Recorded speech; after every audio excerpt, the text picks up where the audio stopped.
Quisiera, ¿no es cierto?, que usted ya me acompañara. Vamos a poner en pantalla ya la-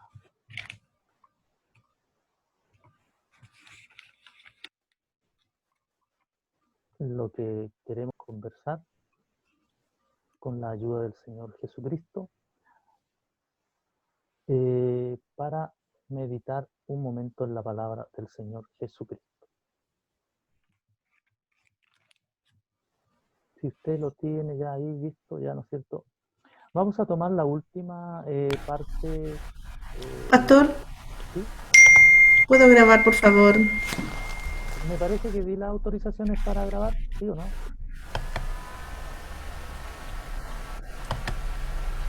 ¿La tiene revisión? Mm,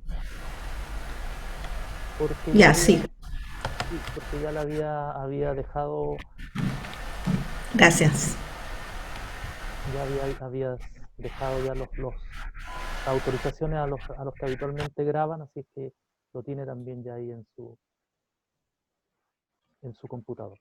Dice Mateo 17, 2 y 3, como ya usted lo tiene en su pantalla, dice, y se transfiguró delante de ellos y resplandeció su rostro como el sol, y sus vestidos se hicieron blancos como la luz, y aquí les aparecieron Moisés y Elías hablando con él. Amén y amén. Que el Señor añada bendiciones, ¿no es cierto? Gracias damos al Señor por esta su palabra. Señor, te agradecemos porque ya ha sido leída y esperamos que con su grandeza y su bendición podamos cada uno de nosotros, ya hemos orado, pero nuevamente, Señor, insistimos para que usted nos ayude y nos aliente a través de su santo y glorioso nombre. Lo pedimos todo, Señor, por su nombre Jesucristo. Amén y amén. Eh, Como hemos dicho, ¿no es cierto? Y creo que es importante nuevamente destacar la importancia que tiene lo que ya hemos ido desarrollando durante algunas semanas, y vuelvo a insistir que queremos ya llegar, estar concluyendo el día de hoy, si el Señor no nos lo permite, con la ayuda del Señor Jesucristo. La semana pasada, así como última, ¿no es cierto?, la semana anterior, como estábamos viendo, mencionábamos el tema de cuando el Señor Jesucristo se transfiguró delante de los discípulos, y la Biblia dice, ¿no es cierto?, que sus ropas se hicieron resplandecientes y se hicieron blancas como la luz, y aquí que aparecieron Moisés y Elías hablando con él. Decíamos, y tal como hemos desarrollado en la última etapa de este nuestro estudio en relación al cuerpo glorificado, la importancia que tiene esto, porque si bien es cierto que de acuerdo a las enseñanzas y a las costumbres de algunas culturas que hasta el día de hoy, ¿no es cierto?, han llegado hasta nosotros, costumbres y culturas muy antiguas, en relación a ciertas situaciones, básicamente en respecto al cuerpo de los muertos o a los muertos, o qué pasa después de la muerte. Y en base a eso hemos ido desarrollando algunas, digamos, ideas que la palabra del Señor nos muestra y nos aclara en conformidad a cuál es el propósito del Señor para con nosotros. Y creo que esto es importante también, una vez más, destacarlo ya al día de hoy para hacer un breve resumen en relación a esto. Cuando hablamos, ¿no es cierto?, de básicamente, de los que aparecieron en ese momento, como Moisés y Elías, dijimos, ¿no es cierto?, que ellos eran representantes del arrebatamiento. Representantes, ¿por qué? Porque dice que cuando el Señor se transfiguró en un acto, ¿no es cierto?, visible para los discípulos, pero un acto de, diremos así, profético, donde el Señor muestra una situación puntual. Dice que al transfigurarse o al hacer, porque eso es antes que el Señor fuese crucificado, por lo tanto es antes de que el Señor también eh, sea resucitado. Por lo tanto dice que Él delante de ellos se transfiguró y mostró, ¿no es cierto?, anticipadamente un proceso muy hermoso. Y dice que en esa transfiguración, como se le denomina a través de ese acto, dice que el Señor, al hacerse resplandeciente, sus vestidos, cambió su fisonomía, y de hecho dice que aparecen Moisés y Elías conversando con él. Al punto que más abajo dice que los discípulos interpretaron y conocieron que era Moisés y Elías. Esto es un punto de discusión, ¿no es cierto?, muy antiguo, que en base a esto algunas veces hay personas que tratan de una u otra manera tratar de poder, no sé, polemizar con el tema, pero no es nuestro deseo, pero sí vamos a aclarar un poquitito.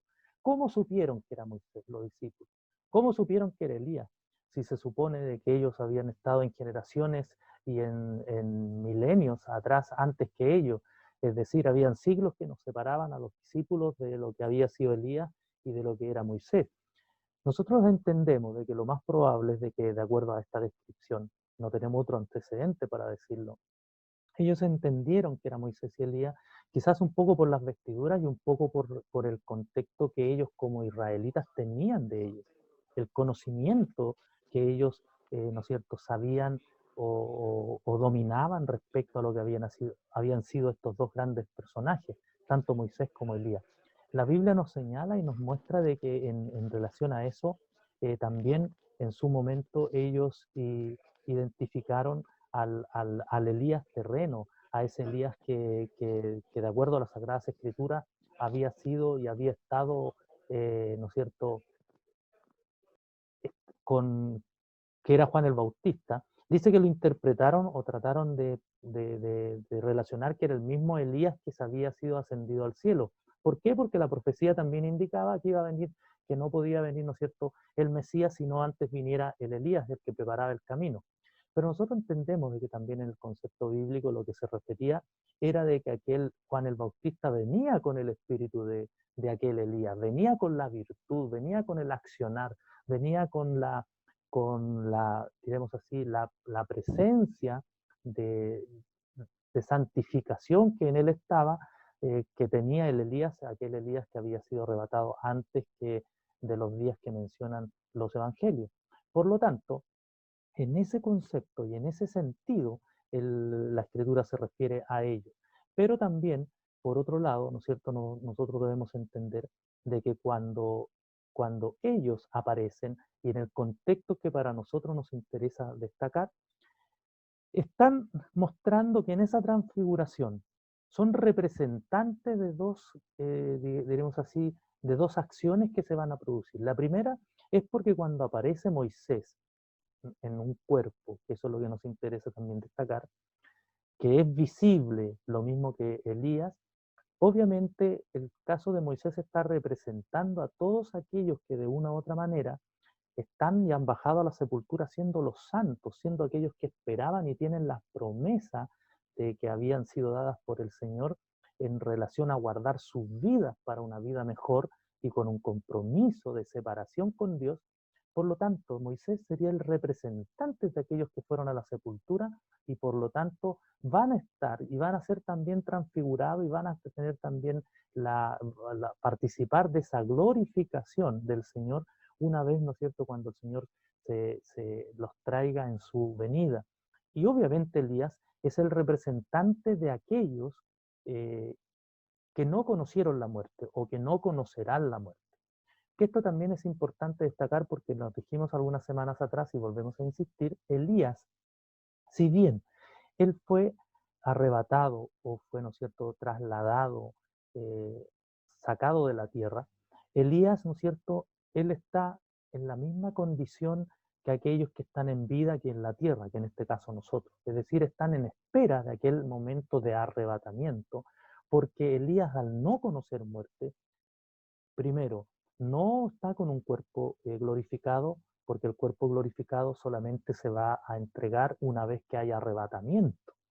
¿Por qué? Porque lo desarrollamos también en su momento, aquellos santos que se levantaron después de la resurrección del Señor, no dice que quedaron en la tierra, no dice que ellos quedaron, ¿no es cierto?, aquí como ya resucitados en el término concreto de lo que significa resurrección, sino más bien lo que la Biblia dice es de que después que el Señor resucitó, los sepulcros fueron abiertos y algunos de los cuerpos de los santos, dice, desaparecieron a muchos durante algunos días. Y también lo graficamos la semana pasada, que eso justamente es el momento cuando se produce la traslación, cuando el Señor levanta, ¿no es cierto?, o traslada el lugar de los muertos que estaba abajo, lo traslada al tercer cielo conforme a la descripción que Pablo declara en el sentido de donde estaba ahora el seno de Abraham. También desarrollamos y dijimos, ¿no es cierto?, el seno de Abraham antes de la muerte de Cristo estaba abajo. Después de la muerte y resurrección del Señor, el seno de Abraham se transforma, ¿no es cierto?, y se le da el nombre del paraíso en el sentido de ese contexto que la Biblia nos señala de un lugar, ¿no es cierto?, hermoso, de tranquilidad y perfección.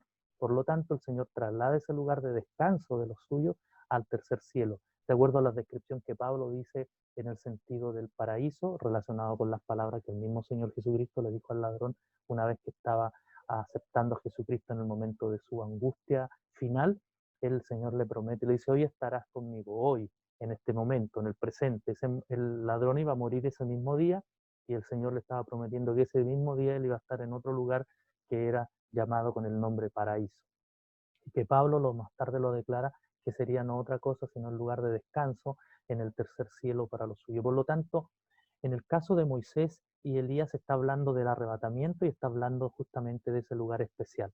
Además, también subrayar que hemos sostenido durante esta, insisto, esta última parte, lo importante que es recalcar este asunto, porque de acuerdo a las descripciones que hasta ahora hemos visto, los muertos, por los que van a la sepultura, no quedan como un ente, como un espacio de energía, no son, ¿no es cierto?, una nube que vaga en el espacio, no son una entidad espiritual que queda, ¿no es cierto?, volando, sino que hay un lugar determinado, tanto para unos como para otros, para justos e injustos, pero al mismo tiempo también hay una, diríamos así, una fisonomía corporal, que están después de muerto, que no es la misma que tenemos estando en vida, obviamente, pero sí tienen una proyección corporal, por decirlo de alguna manera. Y los textos que hemos mencionado así lo revelan. Primero, porque los muertos que se levantaron, o más bien dicho, los cuerpos que aparecieron después que el Señor resucitó, revelan que ellos tenían un cuerpo. La gente los vio con un cuerpo. Es decir, eran santos, sí, pero tenían un cuerpo. Moisés había muerto, sí, pero tenía un cuerpo. Por lo tanto, de esto se desprende de que justamente es importante destacar que existe una fisonomía corporal, que existe un cuerpo en relación a lo que es después de la muerte. No es que el hombre se hace polvo en la tierra y por lo tanto al hacerse polvo simplemente ahí quedó, sino que existe una fisonomía, existe un cuerpo. Lo que sí tenemos que destacar es que ese cuerpo es temporal. Claro que es temporal. Y este lo va a entender por qué recalco tanto esto, porque al finalizar ya el estudio, vamos a indicar la razón también de esto y el por qué insistimos tanto en esta parte. Por lo tanto, es necesario recalcar, insisto, nuevamente esto. Veamos, ¿no es cierto? Lo que queremos con la ayuda del Señor Jesucristo ya entrar ahora, si el Señor nos lo permite. Fantasma o cuerpo glorificado. El tema de hoy, ¿no es cierto?, es justamente esta parte, y vamos a enfatizar en esto, fantasma o cuerpo glorificado, para darle una especie, ¿no es cierto?, de título y que usted me pueda entender también en lo que queremos con la ayuda del Señor Jesucristo ver hoy día en este momento.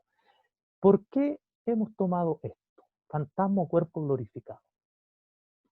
Porque existen algunos antecedentes de la tradición judía que señalan que los primeros cristianos, especialmente los judíos, creían que cada persona que moría tenía una especie de espectro visible, el cual podía ser visto por algún tiempo, aunque muy breve, casi como un fantasma. Quiero que no se me, ¿no es cierto?, escandalice con esto, pero dentro de la tradición judía, dentro de ello, para que volvamos a insistir y volver otra vez a lo que es ser majadero en esto, ellos entendían, o en alguna manera, quizás no lo explicaban abiertamente o directamente, eh, pero en la mente, la mentalidad judía, ellos tenían como un concepto que después de muerto había alguna especie de proyección corporal. Las personas no eran simplemente que desaparecían. Los israelitas, al parecer, y la misma tradición judía, sí, insisto, lo recalca, de que ellos en alguna medida tenían esto como concepto cultural casi. Y Esto concuerda plenamente con lo que queremos ir desarrollando hoy día, y es por eso que queremos hablar en este sentido, porque fíjese usted, vamos a ir a una escritura que nos relataría un poco y concuerda con lo que estamos señalando en este sentido, porque fíjese lo que nos dice la siguiente escritura, el libro de Mateo 14:26. Dice que los discípulos, viéndole andar sobre el mar, se turbaron, diciendo, un fantasma, y dieron voces, dice la escritura, de miedo. Ellos al ver al Señor que se puso en pie sobre las aguas, que caminó sobre las aguas, que vino hasta donde estaban ellos, dice que ellos dieron voces de miedo diciendo es un fantasma. Hoy día esto no es, diremos, descabellado, porque todos nosotros, de una u otra manera, inmediatamente lo que puede venir a nuestra mente es a nuestra imaginación colectiva incluso, es de que si nosotros vemos alguna figura de alguien que haya estado muerto o de alguien que no está en condiciones de estar ahí, eh, lo explico. Es como si usted de repente, ¿no es cierto?, tiene un pariente en el hospital y está muy grave y de repente usted lo viera entrar por su casa. O sea, uno inmediatamente pensaría más o menos de lo que estamos hablando. Ahora, en este sentido, fíjese usted, a lo que yo quiero que usted vaya un poco pensando, es de que dentro del concepto israelita ellos tenían más o menos esta asumida como esta condición, insisto, un poco por la cultura, un poco por la tradición, de que de que quizás las personas tenían una proyección después de muerto, o algún, que era breve, era momentánea, pero que no eran así como que desaparecían, por lo menos por un breve tiempo. Y en caso de en este mismo sentido, ellos lo pueden como pensar. Claro, cuando ven que el Señor viene sobre las aguas, ellos piensan que es una proyección, que no es real, digamos, y, y se turban y dice que tienen miedo. Ahora, entendemos por la misma escritura que el Señor les habla y les dice literalmente cuando llega hasta la embarcación, porque ese es el relato cuando la barca está en medio del mar, que usted, aunque no lo leímos completo, pero usted lo entiende, que cuando estaban en medio del mar y toda la embarcación, dice que ellos estando miedosos por morir, con temor a morir, dice la escritura de que el Señor vino andando sobre el mar y esto los turbó y dijeron un fantasma y dieron voces de miedo, dice la escritura. Pero el Señor los calma y les dice, ¿no es cierto?, justamente que no tengan miedo, que es Él, de carne y hueso, que está ahí, que está presente.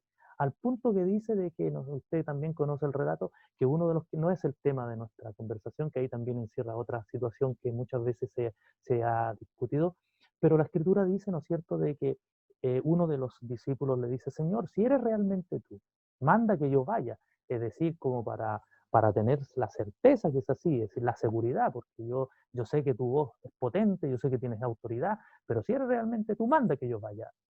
Y el Señor le dice, pues ven y ven.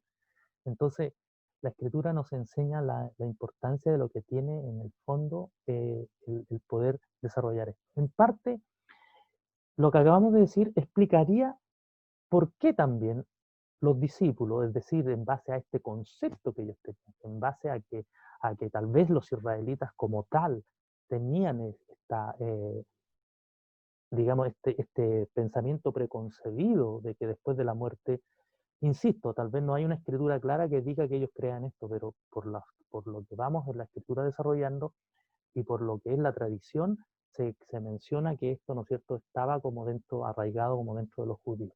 Y esto explicaría por qué los discípulos en las primeras ocasiones que lo vieron, después que el Señor se levantó de los muertos cuando Él resucitó, interpretaban que se trataba de un espíritu que correspondía a una proyección inmaterial de Cristo y no del mismo Cristo resucitado.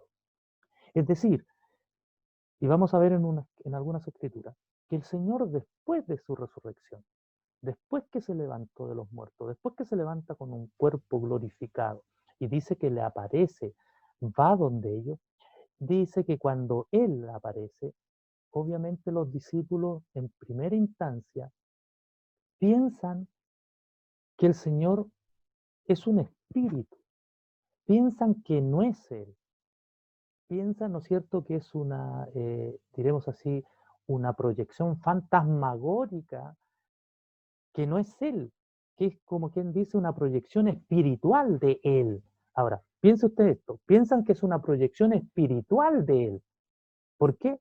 Porque tal vez en la mente de los israelitas, como decimos, y en la tradición, ellos tenían la idea de que el hombre después de muerto tenía una proyección, tenía un cuerpo, lo cual respaldaría todo lo anterior que hemos visto las semanas anteriores en respecto a este tema. Y vamos, ¿no es cierto?, nuevamente a la escritura, y fíjese el texto. Lucas 24:37 dice, entonces, espantados y atemorizados, pensaban que veían un espíritu. Pero él les dijo, ¿por qué estáis turbados? Y vienen a vuestro corazón estos pensamientos. Mirad mis manos y mis pies, que yo mismo soy. Palpad y ved, porque un espíritu no tiene carne ni huesos, como veis que yo tengo. Y diciendo esto, les mostró las manos y los pies. ¿Se da cuenta? Dice, y diciendo esto, les mostró las manos y los pies. De acuerdo a esta escritura, cuando ellos pensaron que era un espíritu, que veían un espíritu, Él les dijo, no se turben, no tengan estos pensamientos, miren mis manos, miren mis pies, yo mismo soy, tóquenlo, vengan, es decir, acérquense, palpen mis manos. De acuerdo entonces a lo que estamos desarrollando, se da cuenta el Señor cuando les dice, vengan, toquen, palpen, observen, no soy un espíritu, eso estaría respaldando lo que en cierta medida la tradición judía o algunos judíos la tenían y sobre todo en los días de Jesucristo. Es decir, estaría respaldando la tesis o la idea de que para los israelitas ellos entendían en alguna medida que había una proyección corporal después de muerte. Yo insisto en esto porque se ha debatido el tema durante mucho tiempo y muchas personas, incluso dentro de la iglesia, aunque no hay una explicación clara, de todas maneras dentro de la iglesia muchos creen que el hombre después de muerto en realidad simplemente va a la sepultura y, y no tenemos una respuesta clara. ¿Qué pasa con ellos? ¿En qué forma están? ¿Cuál es su fisonomía?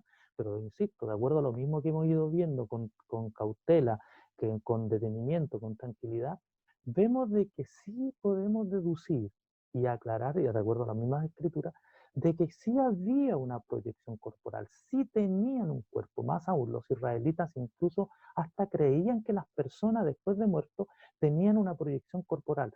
Lo que hace esto que sea un poco más complejo es porque evidentemente antes de Jesucristo, antes de su venida y antes de su resurrección había muchos, diremos así, antecedentes respecto a la muerte y a la resurrección que eran completamente desconocidos.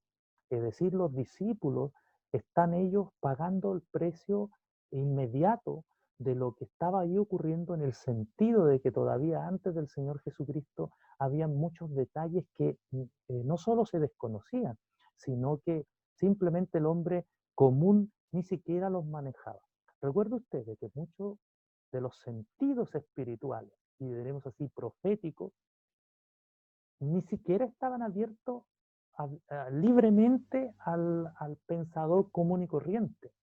Más aún, el pueblo común y corriente, aunque tenían un conocimiento de las escrituras y se ensalzaba de acuerdo a las escrituras cada uno de los procedimientos proféticos y las situaciones que guardaban relación con el Mesías, con toda la vida en general, la escritura nos relata y nos muestra de que habían ciertas profecías que no solo estaban ocultas para el grueso de la población, sino que incluso para los que manejaban la misma profecía, no estaban abiertamente. ¿Por qué?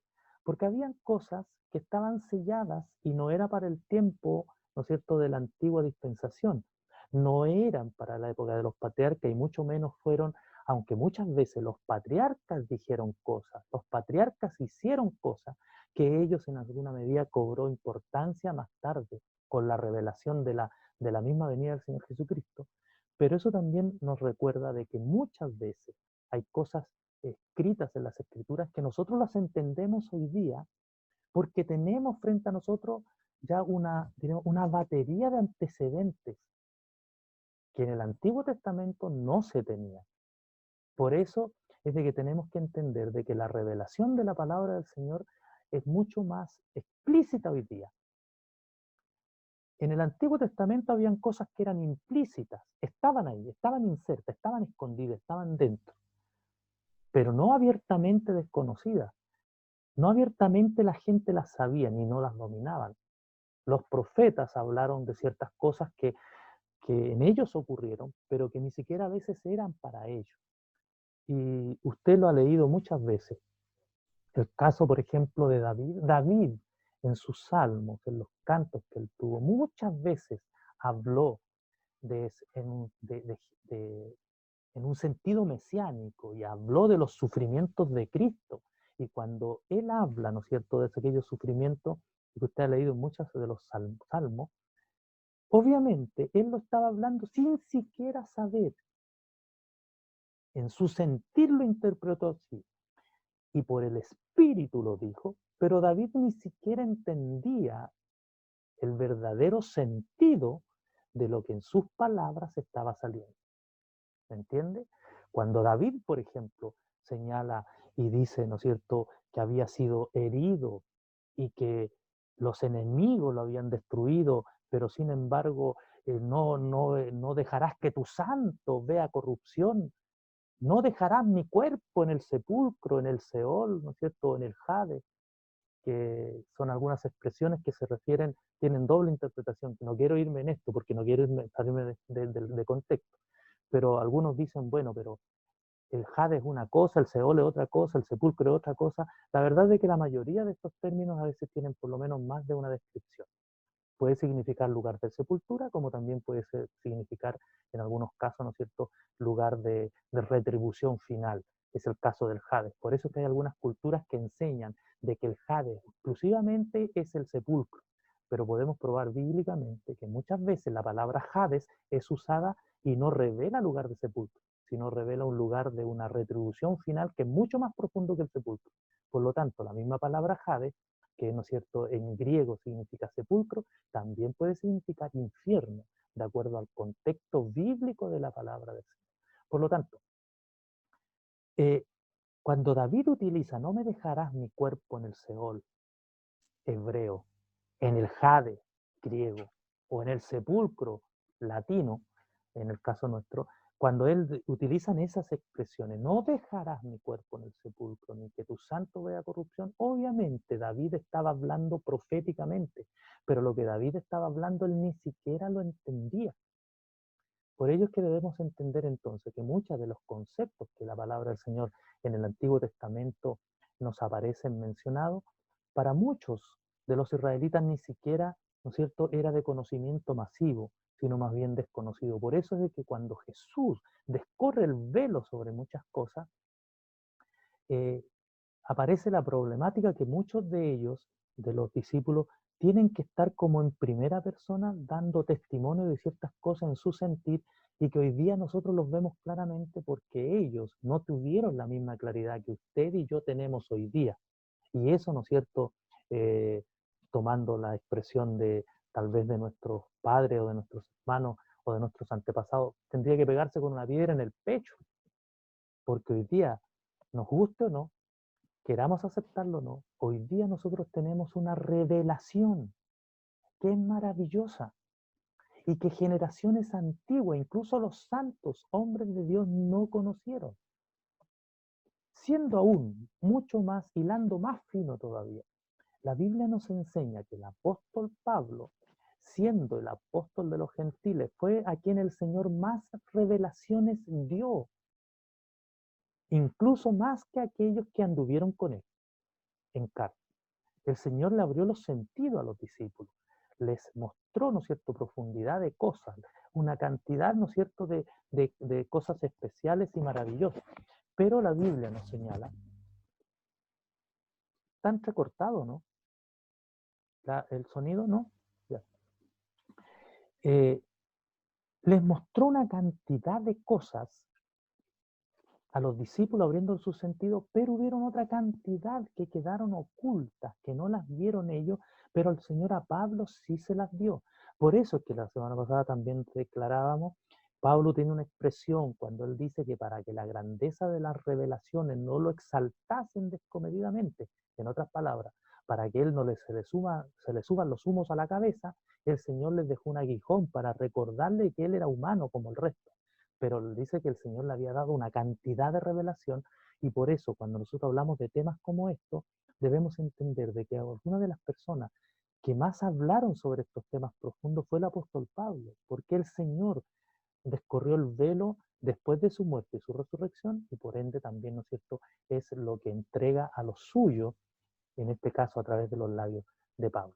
Por lo tanto, si nosotros vamos de nuevo a esto explicaría, ¿no es cierto?, de acuerdo a lo que estamos sosteniendo, el texto anterior, eh, que cuando ellos se atemorizaron, que los israelitas hablaban y tenían dentro de su cultura este concepto del cual nosotros estamos declarando, es decir, que había un cuerpo, había una fisonomía. Creo que ninguno de nosotros tenemos ningún conflicto para aceptar la resurrección de Cristo, insisto, en esto, ya que nosotros tenemos ante nuestros ojos, insisto, un despliegue de escrituras que nos muestran los procesos, tanto proféticos como históricos, manifestados por los diferentes testigos del hecho. Hoy día nosotros tomamos las escrituras, las leemos y empezamos a relatar los hechos que son de los primeros testigos que fueron presenciales, valga la redundancia, los que estuvieron ahí presentes como los apóstoles, y luego nosotros tenemos la revelación de aquellos, como es el caso de Pablo que decíamos, que nos muestran una serie de antecedentes. Nosotros en estas pliegues tenemos la historia que nos habla y nos menciona, que aunque muchos pueden cuestionarla, de la existencia del Señor, y la historia que nos puede recordar que esos lugares sí existieron, que los apóstoles mencionados sí vivieron entre los hombres. Por lo tanto, contactando la profecía y la historia, nosotros hoy día tenemos una cantidad de antecedentes que nos hacen estar seguros que lo que nosotros estamos diciendo es verdad, es decir, que la escritura lo que nos enseña es una realidad. Sin embargo, para los primeros discípulos la situación era diferente, ya que se enfrentan a un hecho que cuestiona su propio raciocinio, ya que en su mentalidad judía, ellos había un impedimento para aceptar que una persona, y escuche bien esto, es lo que están ellos luchando cuando el Señor se levanta de los muertos. Era complicado para ellos aceptar que una persona aparentemente como ellos, es decir, humanamente hablando, Jesús era igual que ellos humanamente hablando. Ellos lo vieron al Señor, compartieron con Él, comieron con Él, se dieron cuenta que Él tenía poder, Él tenía autoridad, pero también ellos se dieron cuenta que teniendo poder y autoridad, era como ellos desde el punto de vista humano. Y era complicado entonces que una persona bajo esas condiciones, bajo esos parámetros, pudiese levantarse por sí sola de entre los muertos. Aunque como bien sabemos, Jesús les había preparado con anticipación en su mente lo que él iba a hacer. Me explico, en su propia mentalidad judía, en su propio, ¿no es cierto?, intelecto, en su propio raciocinio judío, para ellos le era complicado entender que una persona por sí sola pudiese levantarse de los muertos. Este es el dilema que está entre ellos. ¿Por qué era complicado? Porque en la mentalidad judía ellos entendían que había un Dios de todas las cosas, y este Dios de todas las cosas era tan grande, lo dijimos también al principio, que en ese mismo contexto, siendo un Dios tan grande y poderoso, ¿cómo va a estar entre nosotros? ¿Cómo? Eso es el primer encuentro que los discípulos tienen con el Señor. Lo primero que tenían que poder, digamos, el muro que tenían que derribar, era poder aceptar que aunque estaba en un cuerpo como el de ellos, no era como ellos, y era ese Dios grande y poderoso. Entonces, ellos están luchando contra todo esto. Es decir, que aquel que ellos creían que era su maestro, que era su Señor, pero igual es complicado. Igual, ¿no es cierto?, es difícil para ellos entender y de buenas a primeras creer y aceptar que el Señor, ¿no es cierto?, por sí solo, Él podía tomar su vida y volver de entre los muertos. ¿Se da cuenta? Esta es la complejidad que guarda relación con todo esto. Por eso es de que es, insisto, es importante destacarlo. Mire lo que dice la Escritura. En relación, vamos a otra. Juan 10, 17 al 19 dice, por eso me ama el Padre, porque yo pongo mi vida para volverla a tomar. Nadie me la quita, sino que yo de mí mismo la pongo. Tengo poder para ponerla y tengo poder para volverla a tomar. Este mandamiento recibí de mi Padre. Volvió a haber disensión entre los judíos por estas palabras. Fíjese, ¿se da cuenta lo que estamos señalando? ¿Por qué? Cuando el Señor resucita, el primer impacto de su resurrección es que ellos se espantan y dicen, es un espíritu. De buenas a primeras, porque nosotros a veces mirando como desde la otra vereda decimos, pero ¿cómo pudieron ser tan rebeldes? ¿Cómo pudieron ser tan duros? ¿Cómo no poder entenderlo? Y nosotros, hermanos, ¿cuántas veces nosotros no hemos hablado que el Señor, por ejemplo, sana, que el Señor hace milagros, pero a veces cuando está generándose el milagro en nosotros como que no lo queremos creer? Es decir, a pesar de que nosotros, y estamos, ¿no es cierto?, hablando de cosas que ya en nuestro tiempo, pero para los discípulos, para ellos, ¿no es cierto?, que incluso estuvieron con el Señor, la Biblia nos dice que ellos vieron la obra del Señor, ellos escucharon, y el Señor le estaba diciendo anticipadamente les mostraba, les indicó que Él tenía el poder para poder poner su vida a disposición y poder así también, ¿no es cierto?, eh, volverla a tomar. Es decir, entregarla y volverla a tomar.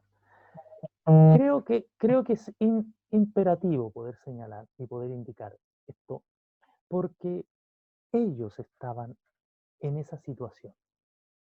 Ellos les era difícil creer en principio, pero el Señor estaba ahí, resucitado. Y vuelvo a insistir, de acuerdo al concepto que ellos tenían, ¿no es cierto?, de que probablemente ellos insistían en su mente de que tenían una proyección, pero no sabían los detalles todavía. Si la cultura, si la tradición judía, si entre de padres a hijos podían, ¿no es cierto?, aunque no haya una ley escrita, podían ellos, ¿no es cierto?, traspasar el conocimiento o la concepción de que el hombre después de muerto tenía una especie de proyección, igual le era complicado entenderlo. Y cuando Jesucristo resucita, Él ahora tiene que probarle con pruebas, dice la Biblia, indubitables, de que Él era el mismo, que había vuelto de los muertos, que tenía un cuerpo que era distinto, que era diferente, pero era el mismo cuerpo desde el punto de vista de que no fue transformado ni cambiado, en el sentido de que el Señor desechó ese cuerpo y tomó otro. No, les demuestra que es el mismo cuerpo que sufrió, solo que ahora ha sido transformado. Es el mismo cuerpo que tiene las marcas en sus manos, pero transformado.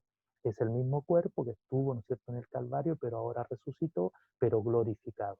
Entonces Él tiene que demostrarle con pruebas de que es un cuerpo glorioso, pero que no es otro, sino que el mismo que ellos conocieron. Si nosotros pensamos por un momento esta misma reflexión que estamos haciendo así como paso a paso, respecto a la tradición, respecto de lo que ellos creían, respecto de lo que pensaban, respecto de que la concepción que quizás después de muerto, a diferencia de nosotros, porque nosotros siendo occidentales tenemos un montón de conceptos de diferentes culturas, a diferencia de los israelitas que ellos tenían un concepto mucho más pequeño respecto en sentido de las ideas fundamentales en relación a la vida y también a la muerte. Entonces, pero ellos tenían esta concepción de que tal vez después de la muerte sí tenían una proyección corporal las personas. Fíjese usted que cuando el apóstol Pedro es tomado prisionero por orden de Herodes, y dice que todos los hermanos daban por sentado que sería asesinado en el transcurso de algunas horas. ¿Por qué? Porque había venido, ¿no es cierto?, Herodes, había dado la orden, habían matado a los primeros, ¿no es cierto?, de los apóstoles, habían muerto y toman prisionero y al pueblo, a los perseguidores del Señor les plació bien, se sintieron bien. Entonces toman preso a Pedro y los hermanos inmediatamente dan por sentado que a Pedro lo iban a matar, que Pedro, ¿no es cierto?, iba a terminar su vida y por lo tanto hasta ahí iba a llegar todo. Por lo cual, cuando Pedro es liberado, esa escritura que usted conoce muy bien, por el ángel, viene el ángel, la cárcel se estremece, se abren las prisiones, y el ángel toma a Pedro y Pedro medio no quiero utilizar, medio adormilado, medio dormido, no amermelado, porque no quiero que usted, pero durmiendo todavía, ¿no es cierto? Eh, Adormecido, dice que el ángel lo saca, lo lleva hasta la calle, lo deja afuera y dice que Pedro hasta ese momento no se da cuenta, él pensó que todo lo que le estaba ocurriendo era casi como un sueño. Y dice, ¿no es cierto?, que cuando el ángel lo libera y lo deja afuera, dice que Pedro ahora va y él se acerca a la casa en donde estaban los hermanos reunidos. Y cuando él va a esa casa donde estaban los hermanos reunidos, fíjese usted que dice que cuando él va y golpea la puerta, y esto es muy, digamos, es muy importante recalcar, dice que cuando Pedro va, vamos a leer el texto, pero solo estoy graficando primero para ir entendiendo, dice que cuando Pedro va, golpea la puerta, y esto es casi tragicómico, porque dice que él golpea la puerta y había una niña, ¿no es cierto?, Rode, y dice que ella escucha la voz de Pedro. Y fíjese que es como que yo golpeara mi casa, ¿no es cierto? O a ver, pensemos que mi pastor Herbi llega a la casa, ¿cierto? Golpea y le dice, ¡aló! Con la voz potente que tiene mi pastor y dice, ¡Isolina! Y, y la hermana Isolina escucha su voz y, ¿no es cierto? Y la conoce, reconoce la voz y la hermana Isolina corre para allá y corre para acá y dice, el Herbi! ¡El Herbi! ¡El Herbi! ¡El Herbi! ¡Llegó el Herbi! ¡Está el Herbi! Fíjese que eso es lo que está ocurriendo aquí, porque la hermana Isolina es como que corriera de un lado para otro, pero no abriera la puerta. Y la Biblia dice que eso ocurrió ahí. Dice que esta mujer escucha la voz de Pedro, la reconoce y va donde los demás que estaban ahí en la casa y les dice, es Pedro, llegó Pedro, está Pedro. Y lo primero que les dice la iglesia, los hermanos que están ahí, no, lo que diríamos nosotros, porque piense usted que esos hermanos que están reunidos a esas alturas, ellos piensan que Pedro ya estaba muerto. Ellos piensan que a esas horas ya, ¿no es cierto?, Herodes le había quitado la vida. Entonces, como ya estaba muerto, ella le dice, no, mujer, estás loca. Y aquí quiero que usted me acompañe a la escritura para que reflexionemos juntos y nos demos cuenta, en relación a la línea de reflexión que estamos siguiendo, lo que allí, la expresión que tienen ellos. Fíjese usted, vamos. Hechos 12 dice, ya como ahí usted lo tiene en su pantalla. Entonces Pedro, volviendo en sí, dijo, ahora entiendo verdaderamente que el Señor ha enviado su ángel y me ha librado. ¿Se da cuenta? Ha enviado su ángel y me ha librado de la mano de Herodes y de todo lo que el pueblo de los judíos esperaba. Y habiendo considerado esto, llegó a casa de María, la madre de Juan, el que tenía por sobrenombre Marcos, donde muchos estaban reunidos. ¿Se da cuenta lo que decíamos? Donde muchos estaban reunidos orando. Cuando llamó Pedro a la puerta del patio, salió a escuchar una muchacha llamada Rode, la cual, cuando reconoció la voz de Pedro, de gozo, fíjese, no abrió. Es lo que decíamos en el ejemplo anterior, perdonando, ¿no es cierto?, mis hermanos, mi pastor, mi obispo, lo que yo, como ejemplo. De gozo no abrió la puerta, sino que corriendo adentro dio la nueva de que Pedro estaba a la puerta. Y fíjese a continuación. Y ellos le dijeron, estás loca. Pero ella aseguraba que así era. Y escucha ahora. Entonces ellos decían, es su ángel. ¿Se da cuenta? ¿Se fijó en esa expresión? Ella le dice, es Pedro. Y los hermanos dicen, no, estás loca. Ah, si yo le conocí su voz, si es Pedro, insistía. Y ellos le dijeron, no, mujer, es su ángel. Fíjese que en esa expresión, lo que aparentemente está dando a entender es de que en el concepto israelita es como que ellos le dicen, porque ellos a esas alturas suponían que Pedro ya estaba muerto. Y si Pedro ya estaba muerto, es como que ellos dicen, en esa expresión están diciendo, no, mujer, es su proyección. No, mujer, es su fantasma. No, mujer, es su ángel. ¿Se da cuenta que ahí cobra sentido las expresiones bíblicas cuando ellos ven a Jesús y punto uno, piensan que es un fantasma?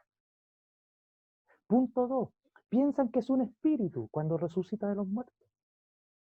Punto tres, cuando Pedro, ¿no es cierto?, suponen ellos que está muerto, dicen, no, es su ángel. Se da cuenta que por esa descripción, insisto, al parecer en la tradición judía, de acuerdo, ¿no es cierto?, a lo que demuestran las escrituras, ellos como que tenían una percepción que después de la muerte las personas sí tenían un cuerpo, no como el nuestro, pero sí tenían una proyección y ellos en principio, insisto, cobran importancia y tienen sentido las expresiones que acabamos de mencionar en relación a las escrituras que estamos desarrollando.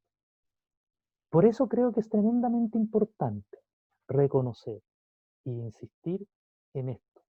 Y vamos a ir ahora, ¿no es cierto?, ya que ya hemos cerrado el círculo, concluyendo algunas cosas importantes, por lo menos en este sentido. En conclusión, por todos los antecedentes descritos hasta ahora, podemos sostener que así como en el cuerpo de nuestro Señor y Salvador Jesucristo, existen tres procesos que nos muestran las Sagradas Escrituras que se cumplieron en Él o que estaban relacionadas con Él y que los hemos ido desarrollando en todo este estudio para cerrar y dejar, ¿no es cierto?, la línea, el círculo cerrado en relación de cuál era el tema, porque hemos, dentro de cada uno de los episodios, hemos visto algunas cosas, sacando un poquito, extractando algunas cosas, pero en general la idea y el hilo conductor queremos que usted lo pueda entender. Hemos visto que en el proceso del cuerpo del Señor Jesucristo se aparecieron tres grandes, ¿no es cierto?, descripciones. Una de ellas, lo primero que es, ¿no es cierto?, hemos desarrollado que una manifestación temporal, es decir, el Señor en su cuerpo mostró una manifestación temporal que en su principio lo llamábamos y se llamó, ¿no es cierto?, el ángel de Jehová, que lo identificaban con esa expresión, el ángel de Jehová. Pero luego existe una segunda etapa, donde existe una manifestación en carne, que todos nosotros sabemos de que el Señor se manifestó en carne. Y en esa manifestación en carne, la Biblia, ¿no es cierto?, nos señala que es un cuerpo terrenal. La manifestación en carne, y lo desarrollamos en su momento, es un cuerpo terrenal, pero sin pecado. Al decir cuerpo terrenal, estamos diciendo que Él tomó un cuerpo como el de nosotros, con las facultades de un cuerpo humano, con los cromosomas de un cuerpo humano, con los genes de un cuerpo humano, pero sin pecado, es decir, con la estructura genética de un cuerpo diferente, aunque era humano, de carne, terreno, que es, ¿no es cierto?, su manifestación en carne. Y por último, ese mismo cuerpo después de la muerte, no otro cuerpo, porque ya hemos sostenido y la Biblia lo enfáticamente sostiene, que ese mismo cuerpo con las marcas, con las heridas, es el mismo que se levanta y pasa a llamarse o pasa a ser lo que es un cuerpo glorificado, que es un cuerpo estructuralmente superior, donde desaparecen todas las limitaciones. No lo vimos en detalle, pero sí desaparecen las limitaciones. Existen los antecedentes, perdón, donde se muestra la escritura que desaparecen las limitaciones. Y lo vimos en su momento. El Señor, ¿no es cierto?, estaban las puertas cerradas, estaban los discípulos adentro, estaban ellos, ¿no es cierto?, en su lugar de angustia, estaban en su espacio, diremos nosotros, cortándose las venas por la tristeza que estaban ahí dentro, y dice que el Señor, con las puertas cerradas por miedo de los judíos, dice que el Señor entró y les dijo: paz a vosotros. No tocó la puerta esperando que fueran a abrirle, como Pedro, ¿no es cierto? No llamó desde afuera para que, ¿no es cierto?, le abrieran la puerta. Simplemente el Señor entró. ¿Cómo entró? No hizo un hoyo arriba como hizo cuando estaba en los días de su carne, ¿no es cierto?, de su ministerio, cuando para que hicieron los hombres, perdón, para bajar a un enfermo delante de él. El Señor no hizo aquello. Simplemente entró. ¿Cómo entró? No hay mucho que darle vuelta al asunto. El Señor simplemente traspasó. Hoy día le podemos llamar, ¿no es cierto?, una teletransportación. Si usted pone el viaje a las estrellas, ¿no es cierto?, la persona entra en una cámara y su cuerpo, sus moléculas, ¿no es cierto?, se transforman en energía y luego lo materializan en otro lado. Da lo mismo el concepto como nosotros lo entendemos.